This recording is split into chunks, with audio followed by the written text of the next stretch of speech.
साहेबांवर तुम्ही गंभीर आरोप केले, विषय संपला प्रफुल्लचा. त्यांनी काल एक ट्विट केले आणि त्यांनी असं म्हटले की माझं चारित्र्य किंवा इतिहासावर बोलण्याआधी त्यांनी पवार साहेबांकडून माहिती घेतली. मला पवार साहेबांनीच माहिती दिली. पवार साहेबांकडून माहिती घ्यायची वेळ असती तर पवार साहेबांच्या पाठीत खंजीर खुपसून आपण गेला नसता ना. बघा, हे गृहस्थ व्यापारी आहेत, हे डरपोक आहेत. व्यापार करणं अपराध नाही, पण डरपोक आहे. मला डरपोक लोकांशी बोलायचंच नाही. मी त्यांना पार्लमेंटला, त्यांच्या सुदैवानं त्यांचा माईक बंद चालू होता आणि आम्ही विरोधी पक्षात असल्यामुळे माझा माईक बंद होता, नाहीतर माझं उत्तर रेकॉर्डवरती आलं असतं. मी त्यांना उत्तर दिलं आहे.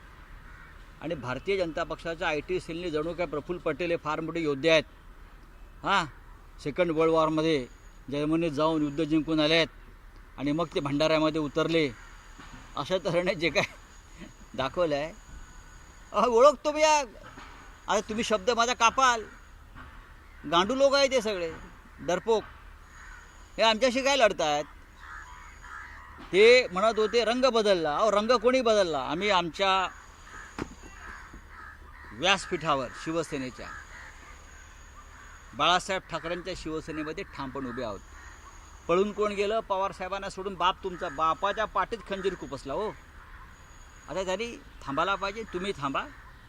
त्यांना उत्तर द्यायचं ते झालेलं आहे. वेळ पडली तर आता माझ्या गाडीमध्ये डिक्कीमध्ये पडले आहेत सगळे.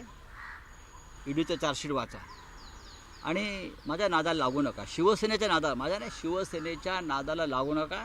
त्या गद्दार शिंदे गटाने लागू नये आणि गद्दार राष्ट्रवादीवाल्यांनी लागू नये. तुम्ही सुखात आहात ना, तिकडे भांडी घासताय ना, त्यांची जुनी भांडी करताय ना, त्यांचे चपला बूट पॉलिश करताय ना, मग करत राहा. आमच्या स्वाभिमानाला दिवसण्याचा प्रयत्न करू नका. आम्ही स्वाभिमानी आहोत. आम्ही दिल्लीत जाऊन कोणाची बूट चटेगिरी करत नाही. आम्ही सत्तेचे भुकेले, सत्तेचे हपापलेले नाही. ठीक आहे, बघू. सत्ता येते, सत्ता जाते. बाळासाहेबांचं वाक्य आम्हाला मान्य आहे. रावसाहेब, आणखी एक विषय की शेतकरी कर्जमाफीचे पैसे मागून